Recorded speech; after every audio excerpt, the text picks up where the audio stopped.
Ever wondered what all the fuss is about with Jane Austen's Pride and Prejudice? Well, grab a cup of tea because we're about to dive into one of the greatest love stories ever told in just 10 minutes. Our story kicks off in the English countryside, in a quaint little place called Longbourn.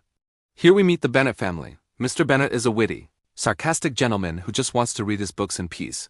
Mrs. Bennet, on the other hand, has one mission in life: to marry off her 5 daughters. 5. There's Jane, the beautiful and sweet-natured eldest. Elizabeth, our sharp-witted and spirited heroine. Mary, the studious and slightly awkward middle child.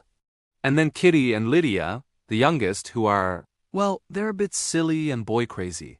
Now their lives get a major shake-up when a wealthy and eligible bachelor named Mr. Charles Bingley rents a grand estate nearby called Netherfield Park. Mrs. Bennet is ecstatic. This is her chance. Bingley arrives with his fashionable sisters and his even wealthier but incredibly proud and arrogant best friend, Mr. Fitzwilliam Darcy. At a local ball, everyone is immediately charmed by the friendly and good-natured Mr. Bingley. He takes one look at Jane Bennet, and it's practically love at first sight. They dance twice, which in those days was a huge deal, and the whole town starts planning their wedding. But then there's Mr. Darcy.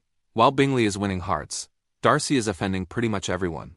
He's spotted standing alone, refusing to dance, and looking down on the provincial society.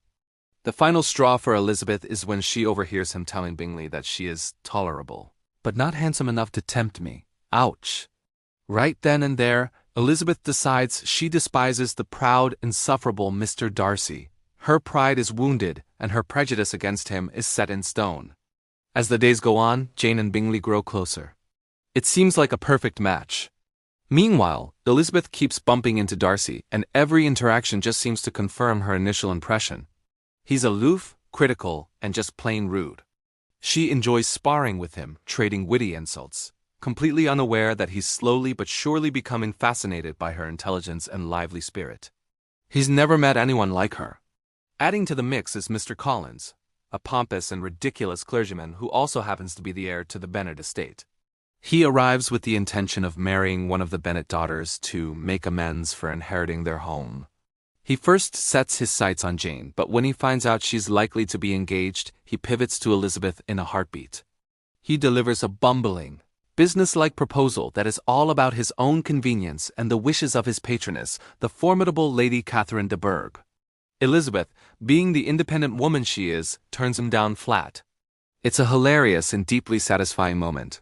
Mrs. Bennet is furious, but Mr. Bennet is thrilled with his daughter's choice. While this is happening, the Bennet girls also meet a charming militia officer named Mr. Wickham. He's handsome, has a great story, and everyone loves him, especially Elizabeth. Wickham tells her a sob story about how he was wronged by Mr. Darcy. He claims Darcy, out of pure jealousy, denied him the inheritance that Darcy's own father had promised him. This story fits perfectly with Elizabeth's already negative view of Darcy, and she eats it all up. Her dislike for Darcy now turns into genuine hatred. Then disaster strikes. Just as everyone expects Bingley to propose to Jane, he suddenly packs up and leaves for London with his entire party, with no plans to return. Jane is heartbroken. Elizabeth is convinced that Darcy and Bingley's sisters have conspired to separate the happy couple, thinking Jane isn't good enough for their brother. This just adds more fuel to her anti-Darcy fire. A few months later, Elizabeth goes to visit her newly married best friend Charlotte Lucas, who, in a very practical move, accepted Mr. Collins's proposal after Elizabeth rejected him. Their home happens to be near Rosings Park, the grand estate of none other than Lady Catherine de Bourgh, who is also Mr. Darcy's aunt. So of course, Elizabeth is forced to spend time with Darcy again. One day, completely out of the blue, Darcy visits her and delivers the most shocking marriage proposal in literary history. It's not great. He tells her that he's fallen for her against his better judgment, against his will, and despite her inferior family connections and social standing. He basically says, "I love you, even though everything about you is wrong for me." As you can imagine, Elizabeth is insulted and furious. She lets him have it, rejecting him fiercely and accusing him of ruining her sister's happiness and mistreating Mr. Wickham. Darcy is stunned by her accusations. The next day, he finds her and hands her a long, detailed letter. This letter changes everything. In it, he explains the truth. He admits he did persuade Bingley to leave Jane. but only because he genuinely believed Jane's feelings weren't as strong as Bingley's, and he wanted to protect his friend from a potentially imprudent match. Then, he drops the bombshell about Wickham. The real story is that Wickham is a liar and a scoundrel. He squandered the money Darcy's father left him, and then, when he was broke again, he tried to elope with Darcy's own 15-year-old sister, Georgiana, purely to get his hands on her massive fortune. Darcy managed to stop him just in time. Elizabeth is floored. She doesn't want to believe it at first, but as she rereads the letter, she starts to see the truth in his words. She realizes Wickham's story never quite added up. She is forced to confront her own prejudice. She had judged Darcy completely and unfairly based on first impressions and gossip. She realizes her pride in her own judgment was her biggest flaw. It's a huge moment of self-awareness for her. Later that summer, Elizabeth goes on a trip with her aunt and uncle, and their travels take them to Pemberley, which is, you guessed it, Darcy's magnificent estate. They decide to tour the house, thinking Darcy is away. As she walks through his home, she hears his staff and housekeepers speak of him with nothing but praise and affection. They describe him as a kind, generous, and responsible master. This is a completely different man from the one she thought she knew. And then, in a classic rom-com moment, Darcy returns home unexpectedly. They bump into each other. But this time, instead of being proud and arrogant, he is warm, polite, and genuinely gracious to her and her relatives. Elizabeth is stunned. She sees a whole new side to him, and she starts to think, maybe, just maybe she was wrong about everything. But just as things are starting to look up, she receives a frantic letter from home. Her youngest sister Lydia has run away with, of all people, Mr. Wickham. This is a massive scandal that could ruin the entire family's reputation forever. Elizabeth is devastated and immediately tells Darcy the news, believing that this disgrace means she'll never see him again.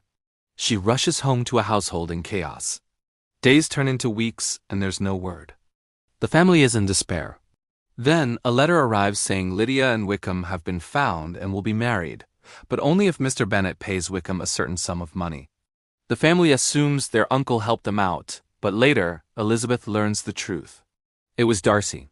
He tracked down the runaway couple himself, paid off Wickham's massive debts, and forced him to marry Lydia, all to save the Bennet family's honor, and most importantly, to save Elizabeth from the shame. He did all this secretly, without wanting any credit. When Elizabeth finds this out, she is completely overwhelmed. This selfless, honorable act proves his love for her beyond any doubt. She realizes she is now completely, irrevocably in love with him. Around the same time, Bingley comes back to Netherfield, and with a little nudge from Darcy, he finally goes to see Jane. He apologizes for his past behavior and at last proposes. Jane joyfully accepts, and there's at least one happy ending. But the story isn't over. Lady Catherine de Bourgh gets wind of a rumor that her nephew Darcy is planning to marry Elizabeth. She is horrified at the thought of him marrying someone so far beneath him socially. She storms down to Longbourn and confronts Elizabeth, demanding that she promise never to marry Darcy. But Elizabeth, in a powerful display of her strength and independence, refuses to be intimidated and tells Lady Catherine she will not make any such promise. Ironically, this disastrous visit is the best thing that could have happened. When Darcy hears about Elizabeth's refusal to back down to his aunt, it gives him hope. Hope that her feelings for him might have changed. He comes to see her one last time, and during a long walk they finally clear the air. He admits his pride was wrong, and she admits her prejudice was equally wrong.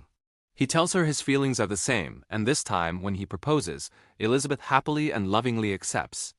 So our story ends with two happy couples, Elizabeth and Darcy, and Jane and Bingley. Both Elizabeth and Darcy had to overcome their own flaws, his pride and her prejudice, to find their way to each other. It's just a timeless reminder that first impressions aren't always right, and that true love is about seeing past the surface and growing as a person. And that's the beautiful story of Pride and Prejudice. If you enjoyed this summary, please give this video a thumbs up and hit that subscribe button for more deep dives into classic literature. Thanks for watching, and see you in the next video.